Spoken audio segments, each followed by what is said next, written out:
are behind bars facing capital murder charges after a body of a 23-year-old is found near Beaver Lake. These 4 people are currently held at the sheriff's office. The afternoon sun cast long shadows across the quiet dirt road in Benton County, Arkansas. It was February 24, 2020, just before 3 p.m. when a passerby noticed something that would send chills down anyone's spine. A body lay motionless in the ditch, partially obscured by the roadside brush. The caller's trembling voice reported what they had found to 911 dispatch, and within minutes, patrol cars were rushing to the scene. When the first officer arrived, he immediately confirmed what the caller had feared. The person was already dead. The victim appeared to be a young man, lying face up in the ditch, as if someone had simply tossed him there like unwanted trash. The officer's trained eyes began scanning the scene, and immediately things didn't add up. The body showed no obvious signs of trauma. No gunshot wounds, no visible stab marks, no pools of blood surrounding the victim. The young man wasn't wearing any shoes, which struck the officer as odd. His socks appeared remarkably clean for someone who had supposedly walked or been dragged through a muddy, rural area. The officer radioed for detectives and crime scene investigators. This was clearly no ordinary death. As more officers arrived and began processing the scene, the puzzle pieces became even more confusing. The victim's body was in full rigor mortis, meaning death had occurred several hours earlier. But there were no signs of decomposition. No insects had begun their grim work yet. The medical examiner would later estimate that death had occurred within the previous 12 hours, making this a very fresh crime scene. Detective Simpson and his partner carefully examined the body. That's when they noticed something crucial. A thin red line stretched across the front of the victim's neck. It was faint but unmistakable. The detectives exchanged knowing glances. This wasn't a heart attack or an overdose. Someone had strangled this young man. The victim carried no identification, but he wore a hospital wristband. The name printed on it read, Leavante Jackson. The detectives immediately began searching social media and police databases for information about Leavante Jackson. However, their search revealed something unexpected. The body didn't belong to Leavante Jackson at all. Through comparing photos and physical descriptions, they determined the victim was actually Leavante's brother, Leavante Jackson. As the crime scene team continued their work, they noticed more peculiarities that pointed toward foul play. The victim had sandy dirt on top of his right foot, but his left foot appeared clean. They were standing on a muddy dirt road, yet Leavante's socks showed no signs of mud or dirt. For investigators, this was a massive red flag. It strongly suggested that Leavante hadn't walked to this location. Someone had transported his body here after death. Near the body, investigators found a small plastic pudding cup with fresh pudding still inside. The pudding hadn't dried out or deteriorated, suggesting it had been dropped recently, possibly by whoever dumped the body. Another piece of evidence that seemed out of place, but could prove crucial to solving the case. The weather conditions that day would prove to be a blessing for the investigation. Earlier rain had left the dirt road soft and impressionable. As investigators searched the area, they discovered fresh tire tracks leading directly to where Leavante's body had been found. The tracks suggested that a vehicle had driven to this specific spot, backed up, and then driven away. Someone had deliberately chosen this isolated location to dispose of Leavante Jackson's body, hoping it would go undiscovered or at least buy them time to cover their tracks. The detectives knew they had a homicide on their hands. A young man had been strangled to death, and his killers had gone to considerable effort to dump his body in a remote location. Now began the painstaking work of building a timeline and identifying suspects. The investigation begins. Detectives immediately began investigating Leavante Jackson's personal life, searching for anyone who might want to harm him, or anyone who had seen him in the hours before his death. They quickly learned that Leavante had a girlfriend named Chelsea Martin. The couple shared a child together, and Chelsea became one of the first people detectives interviewed. From the moment Chelsea walked into the interview room, detectives felt confident she had nothing to do with Leavante's death. Her grief appeared genuine, and she desperately wanted justice for the father of her child. She cooperated fully with investigators, providing them with every piece of information she could remember about Leavante's recent activities and the people he had been spending time with. Then Chelsea mentioned something that would break the case wide open. One of her male friends had sent her a screenshot of a text conversation with a woman named Lydia. Chelsea showed the screenshot to detectives, and as they read through the messages, their investigation suddenly had direction.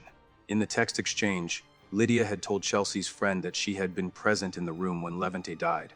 According to the messages, 2 other people had been there as well. Someone called Wonder Bread and a man named David.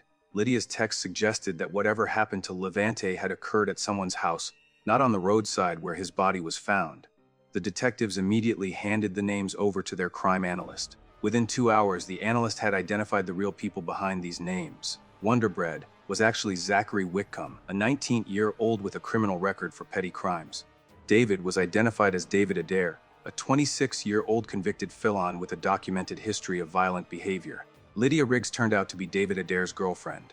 With 3 suspects now identified, the detectives assembled teams to locate each of them. They needed to move quickly before the suspects realized police were closing in, or before they had a chance to coordinate their stories. The helper emerges 2 days into the investigation. A confidential informant contacted the police with additional information. According to the informant, when the 3 suspects realized Leavante was dead, they had panicked. Desperate to dispose of the body, they had called a 4th person for help, a man named Mark Brandon. Mark Brandon became the 4th suspect in the case.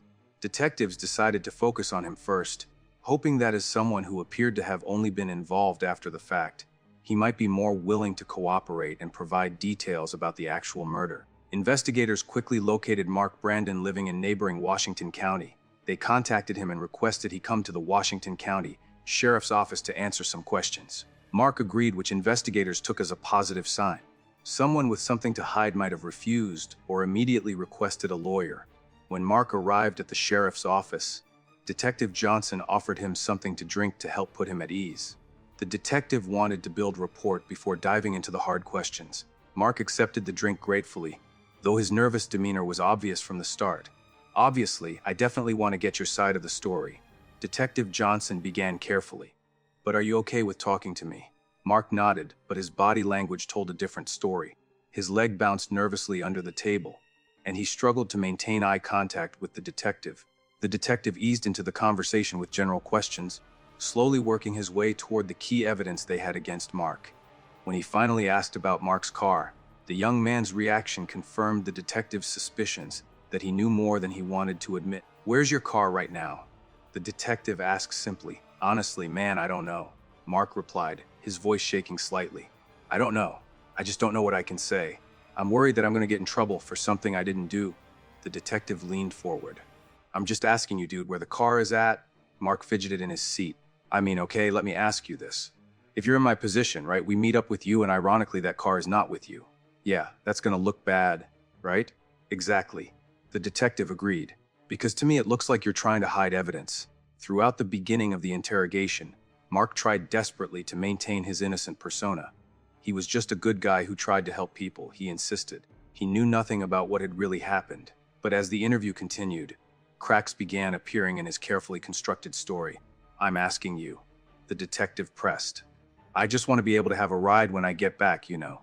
When you drop me off." The detective's patience was wearing thin. "So where's the car?" "When I got there, they told me to back up," Mark explained.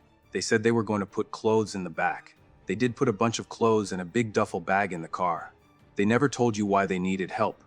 the detective asked skeptically. "They never gave me a reason," Mark insisted. "I never asked. If they need help, I was just going to go help. Usually, if somebody says it's an emergency, it's because somebody's getting hurt. I thought they were going to get killed if I didn't go up there." The detective let him continue, knowing that the more Mark talked, the more likely he was to contradict himself or reveal information he shouldn't know. Mark described driving with Lydia, Zachary, and David to the remote dirt road. According to him, they never told him where they were going. They just gave directions as he drove. When they reached the dirt road, the 3 passengers got out with their bags and told Mark to drive down the road, wait 5 minutes, and then come back. But then Mark said something that undermined his entire innocent act. "I went down and sat there with Lydia for a minute, just calming her, saying everything's going to be all right. I asked her why she was crying. She wouldn't tell me anything." The detective's eyes narrowed. "So Lydia was crying in the car. Where were the other 2? "They were off with their bags," Mark said, not realizing he had just revealed that he knew something terrible had happened.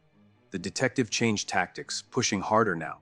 When Mark claimed his phone was dead and refused to hand it over, the detective's suspicions grew. Finally, the detective simply took the phone from Mark, making it clear he would seize it as evidence. With nowhere left to hide, Mark finally admitted what the detective had been waiting to hear. "The only way I can help you is if you're very honest with me," the detective said firmly.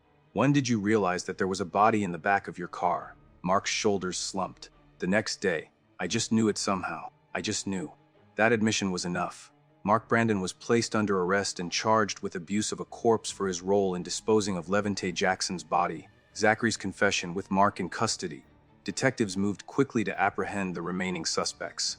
Since the crime had occurred at Zachary Whitcomb's house, investigators obtained a search warrant and headed to his address with a tactical team.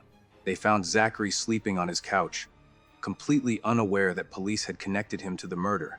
Officers arrested him without incident and transported him to the Benton County Sheriff's Office for questioning. Unlike Mark Brandon, who had tried to play innocent, Zachary Whitcomb showed a disturbing willingness to discuss what had happened. His casual attitude about the murder would shock even veteran detectives who thought they had seen everything. "Let's just go back from the beginning," the detective said. "Just give me the facts of what happened, what you saw, what you know." Zachary leaned back in his chair. "I had a bandana in my pocket and David tells Leavante, 'Get my flag.' Leavante gets up, so I stand up and me and Leavante start wrestling." According to Zachary, it had all started as playful roughhousing between friends. But his description of events quickly took a dark turn. "Leavante was on top of me, holding me down, holding my arms," Zachary continued. "Then David jumped on. He came around with a chokehold. I started panicking and we pushed backwards off the bed. We all hit the floor. What happened next revealed the true horror of what had occurred in that bedroom. That's when David started squeezing tighter and Leavante struggled more," Zachary said, his voice showing no emotion whatsoever. "What was Leavante doing?" the detective asked. "Was he trying to pull away?" "Yeah, he was kicking his feet, trying to make noise," Zachary replied. Then, with chilling matter of factness, he added, "So I sat on his feet. Then Lydia jumped on too to help quiet his feet because I was getting thrown around. We put a gag in his mouth so he couldn't scream." The detective maintained his professional composure, but internally he was horrified. These three people had essentially tortured Leavante Jackson to death while he desperately fought for his life. Leavante went limp. Zachary continued. "Then we all started panicking, doing chest compressions." "What happened after that?" the detective asked. "We'll put him on the back porch and started making phone calls for a ride," Zachary said simply, as if he were describing taking out the trash rather than disposing of a friend's body. When the detective asked if Zachary thought David had intended to kill Leavante, Zachary paused briefly before responding. "I think so." Based on Zachary's confession, detectives had a clear picture of what had happened. Three people had essentially murdered their friend during what started as a wrestling match but quickly turned into an execution. Zachary Whitcomb was charged with capital murder. Lydia's tears, with both Mark and Zachary in custody, detectives received a tip about Lydia Riggs' location. Officers arrested her and brought her to the station for questioning. Detectives hoped that as a woman and David's girlfriend, she might show more remorse and be more willing to provide complete details about the murder. When Lydia sat down across from the detectives, she immediately began crying. Her tears appeared genuine, and she seemed eager to unburden herself of what she had witnessed. "Where would you like to start?" the detective asked gently. "What's the easiest place for you?" "I can tell you everything I have because it won't stop playing in my head," Lydia said through her tears. "I didn't even realize that there was anything wrong. They were all acting fine, like they were best friends." Then David said something to Zach. Him and Leavante started wrestling around. I was like, okay, it's just boys being boys. Then David jumped in too. It just kept getting worse. Lydia portrayed herself as a horrified bystander who had tried desperately to stop what was happening, but was too small and too scared to intervene effectively. She described David choking Leavante while Zachary tied up their victim's hands and feet. "I tried to get them to stop," Lydia insisted. "I wasn't big enough to stop it. Leavante kept telling him to stop. Then Leavante quit moving. I tried to check his pulse. It was really weak. I tried to do CPR, but it wouldn't work." The detectives listened sympathetically, but they already knew from Zachary's statement that Lydia's version of events wasn't completely truthful. She had been more involved than she was admitting. "What if I told you Wonderbread's story wasn't quite the same as yours?" the detective said carefully. "He said you were more involved." Lydia's eyes widened. "What? He said I was more involved? What the hell?" "We just want to get to the truth," the detective said. "If you helped for a split second, if you decided to help hold him down, we need to know." Lydia maintained her denial at first, but as the detectives continued pressing her with specific details from Zachary's statement, her story began to change. The detectives pointed out that while she was crying, no actual tears were falling from her eyes. "Those are crocodile tears," one detective said bluntly. "Be completely honest with us." Finally, piece by piece, Lydia admitted her role. Yes, she had helped hold down Leavante's legs while David choked him. She claims she did it because she was afraid David would hurt her if she didn't comply, but she acknowledged that her actions had contributed to Leavante's death. David's breakdown: the last suspect to be questioned was David Adair, the man all the others had identified as the primary aggressor. David had gone home to sleep, apparently believing he had gotten away with murder. His mother, however, had seen the police searching for him and called the sheriff's office. Officers went to the house and arrested David without incident. David Adair would prove to be the toughest interview. Unlike Zachary, who had been shockingly open about the murder, and unlike Lydia, who eventually broke down and confessed, David initially refused to admit he had been anywhere near the crime scene. "I didn't know Leavante had passed," David insisted. "I didn't even know Leavante was dead." "We already know what happened," the detective said calmly. "We know the truth. I don't know what happened," David maintained. "This is what happened Saturday when I saw Leavante. I was hanging out with Zach. We were all hanging out, chilling, getting high. I wanted to leave. When I left Zach's house, it was around 1 or 2 in the morning, early Sunday morning." The detective leaned forward. "You just conveniently removed yourself from the exact time Leavante was killed. If you're going to tell the truth, you need to back it up. Because you can't right now." David continued denying everything, but the detective could see the emotional strain wearing on him. The detective changed tactics, suggesting that perhaps the death had been accidental rather than intentional. "Are you a monster?" the detective asked directly. "No, I'm not a monster," David replied defensively. "Then it was an accident," the detective pressed. "Tell us the truth. Did you wake up that morning and plan to murder Leavante, or were you guys messing around high and something bad happened?" "Leavante was my friend," David said, his voice cracking with emotion. "Leavante was my friend, dude. That's why we think it might have been an accident or got out of hand," the detective said more gently. "But you have to be honest with us so we know what happened. You want to get it off your chest. I can see it. Was it an accident? Did you go too far?" David paused for a long moment. The detective could see the internal struggle playing out across his face. Finally, David began to talk. "Me, Leavante, and Zach, we were in the bedroom," David said slowly. "Zach and Leavante started wrestling, and I don't know what Zach wanted to do. But he had to tie him up. But at some point you jumped in," the detective prompted. "I was trying to break them up," David claimed. "I grabbed Leavante and we fell on the floor." "What was Lydia doing?" "She was sitting on the bed. Then she jumped on him with us." "All right. I was holding him, trying to break them two apart," David continued. "And, I choked him out." "Yeah." He went limp. "Yeah," David admitted. I choked him out." Justice. The investigation had moved swiftly from the discovery of Leavante Jackson's body to the arrest of all 4 suspects involved in his death and the subsequent disposal of his body. Prosecutors built strong cases against each defendant, armed with confessions from all 4 and physical evidence linking them to the crime. On September 13, 2022, more than 2 years after Leavante Jackson's body was found in that lonely ditch, all 4 defendants appeared in court. Rather than face trial, each accepted plea deals. David Adair, identified as the person who actually strangled Leavante to death, received the harshest sentence, 30 years in prison. Lydia Riggs, who had helped restrain Leavante while David choked him, was sentenced to 15 years in prison. Zachary Whitcomb, in whose house the murder occurred, and who also helped restrain the victim, received 20 years in prison. Mark Brandon, who helped dispose of Leavante's body and failed to report the crime to authorities, was also sentenced to 20 years in prison. For Leavante Jackson's family, no amount of prison time could bring back their loved one. A young man's life had been stolen in what prosecutors described as a senseless act of violence that started as horseplay and escalated into murder. 3 friends had turned on their companion, choking him to death while he desperately fought for his life, begging them to stop. The case stood as a stark reminder of how quickly situations can spiral out of control and how the choices people make in moments of crisis can destroy not just one life but many. 4 young people now faced decades behind bars, and a family mourned a son, brother, and father who would never come home.